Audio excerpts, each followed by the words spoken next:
Welcome to Bold Voices, Good Yarns. I'm your host, Ian Henzel. Behind every book lies an author's life story. So join me on an interactive journey as we step between the pages to explore how an author's life and their experiences have shaped the stories that we cherish and love. So sit back, relax, grab a cup of joe or a cocktail, and join me as we step between the pages. Hello, I'm Ian Henzel, and I'm the host here at Bold Voices, Good Yarns. So as we always say, grab a cup of joe or a cocktail, get comfy, because today we're going to be talking to an author, Lee Wind, who is joining us today.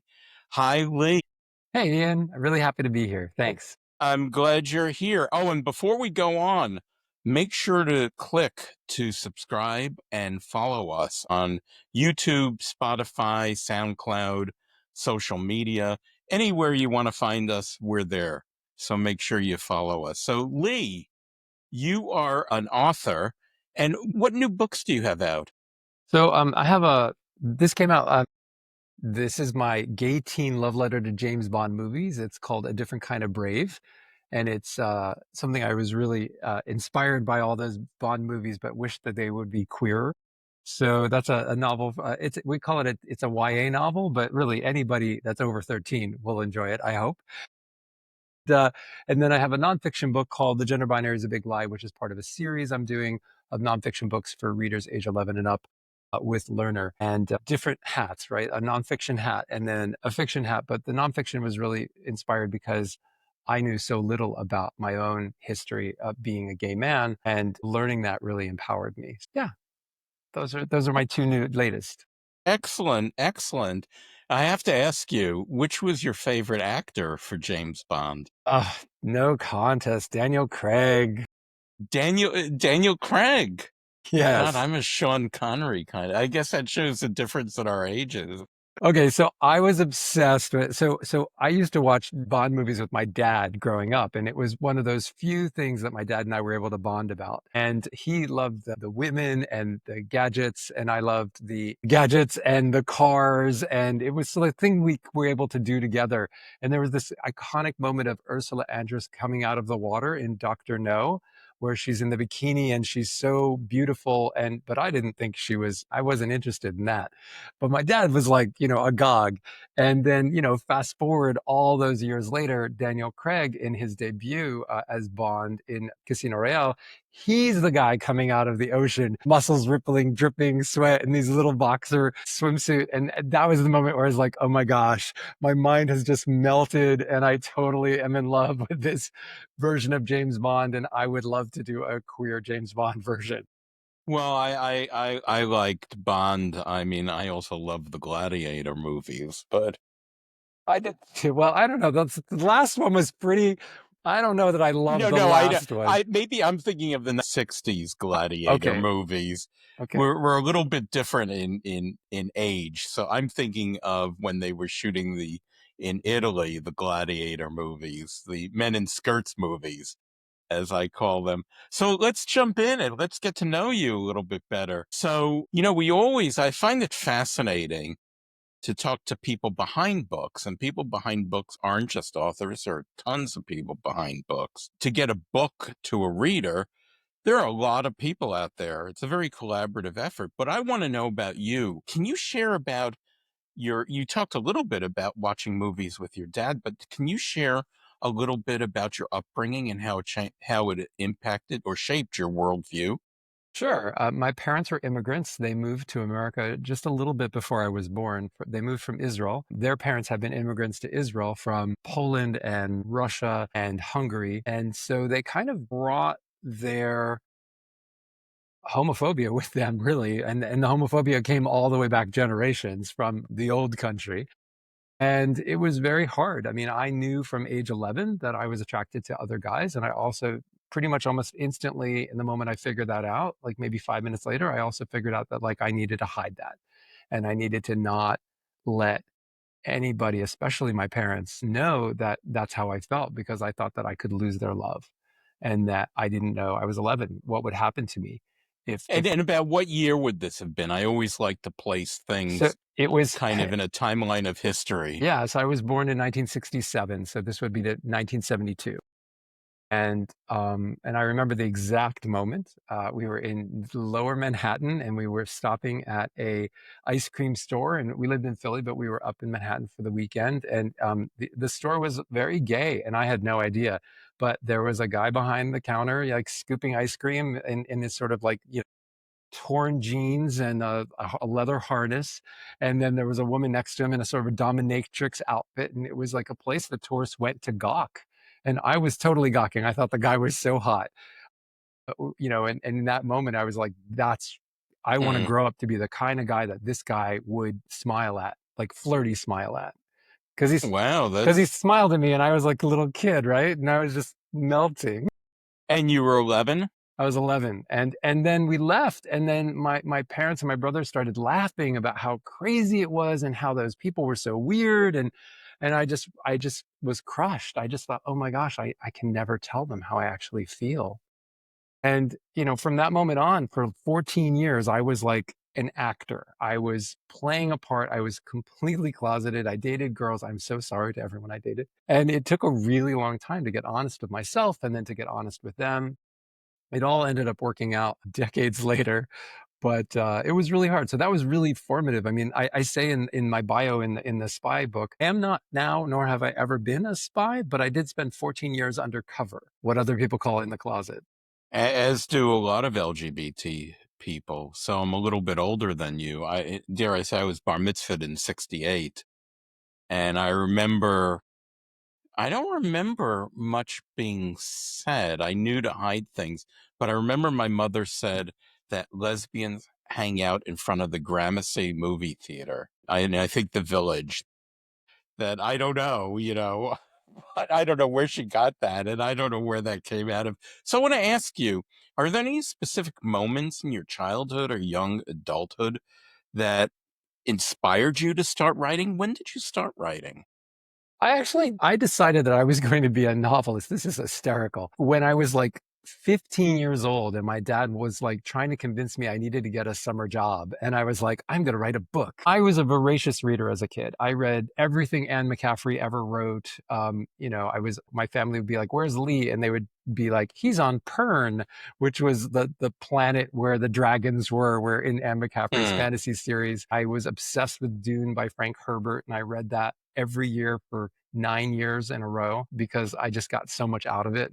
But I never saw myself in any of them. I had to like project myself or read between the lines. And I was not brave enough to try to like actually make my writing queer until much later, probably 15 years ago. And that's when I was started to be brave enough to try to put what I really wanted to see onto the page. And I feel like that was the turning point for me creatively when I started to be honest about like, I really want to write the books that would have changed my life had I read them when I was a kid or a teen. And that's sort of my guiding star, right? Like I say that if I had a time machine and could send my own books back to myself, it would, that would be amazing, but I don't have a time machine. So I try to pay it forward. So you're writing the sorts of books you would have liked to have been reading. Precisely, yeah. So you said you started writing more openly 15 years ago. What happened? Why do you think it took So till long. then? Well, I don't want to frame it. I don't want to frame No, it that way. it took me a really long time. I started out writing screenplays, thinking, I moved to LA, I was going to write screenplays and direct them. And writing a screenplay is sort of like drawing up blueprints for a house that will most likely never be built. And after doing that like 9 times, I was like, you know what? Maybe this is not as satisfying as I think. My husband and I, we have a daughter. Right after she was born, I started to really get back into children's books and picture books and stuff. And I was like, maybe a book is a little more independent of a thing and I can write it and there can be a manuscript and it can actually be something someone can enjoy. And it's not a blueprint. It actually is the thing. It still needs like editors and it still needs all that amazing stuff that the team brings to it. But ultimately it's like I can take it from vision to execution and it can actually be a thing. So I was like, okay, I'm going to do that. And when I started writing books for kids and teens, it was like my screenplays, it was pretty inauthentic. Like I wasn't focused, like I was too afraid, I think still.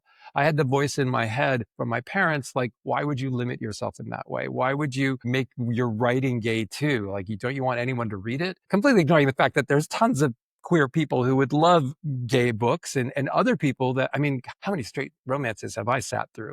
That straight people can sit through some gay romances too. So I feel like that for me was like the moment where it was like I was not making any progress in children's literature. And I just was like, why aren't I being more brave?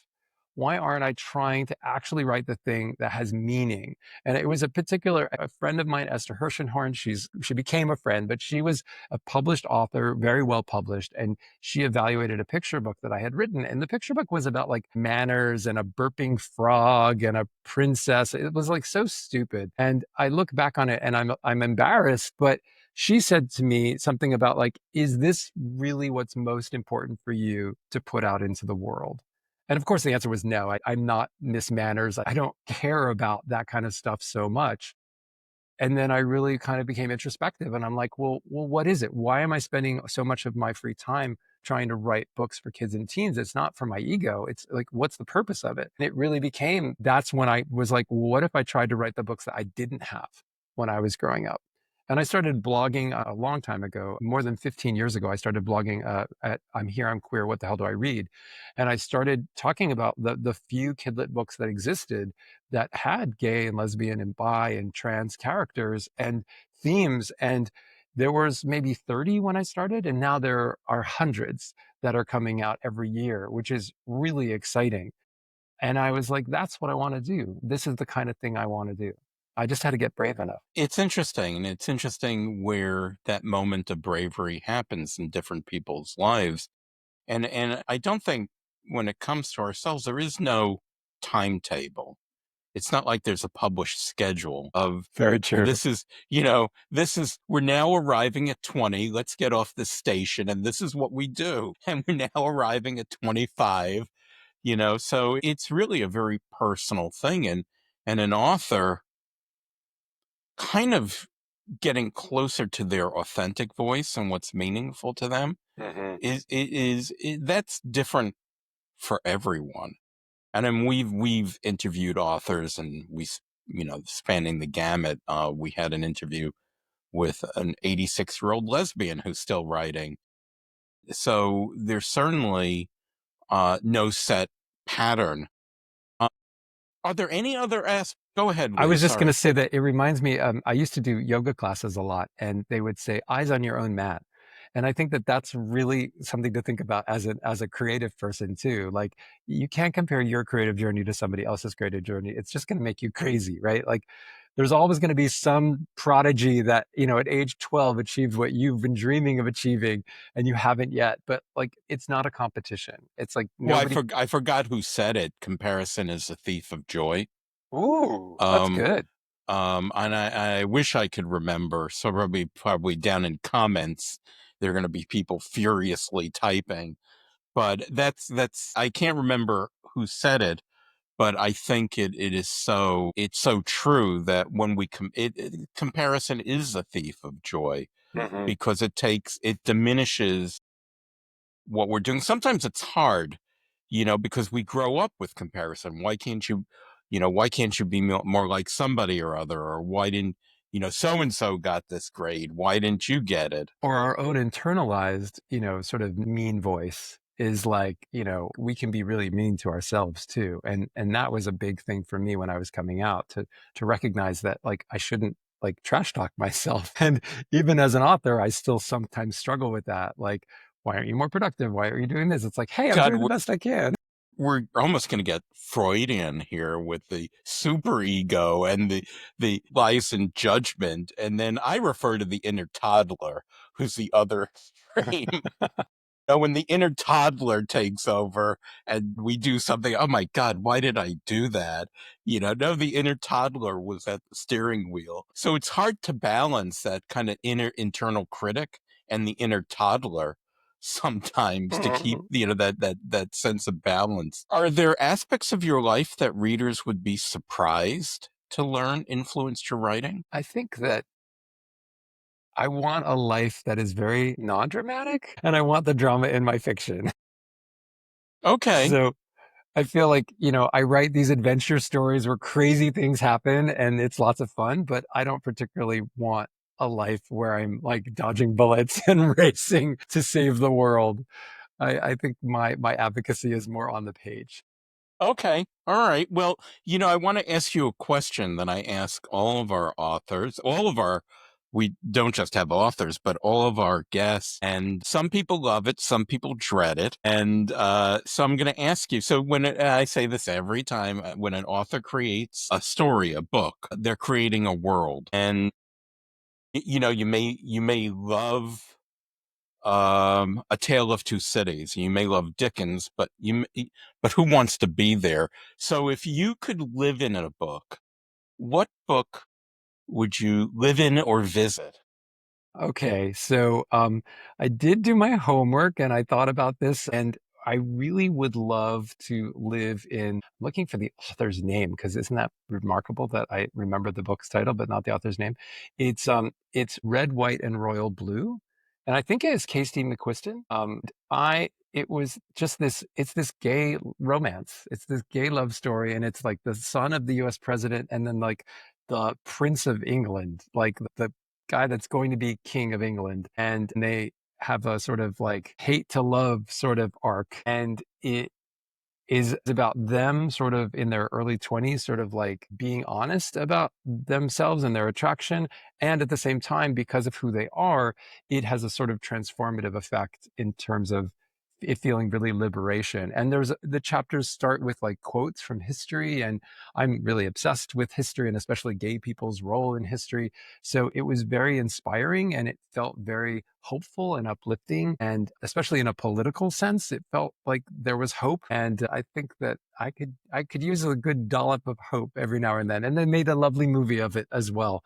So yeah. Now, would you be a character in it? Would you be one of the main characters? Who would you be in the book? I'd like to be friends with the characters. I think that this is an interesting thing. Like the books that end up being really popular, it's almost like people want to be friends with those main characters.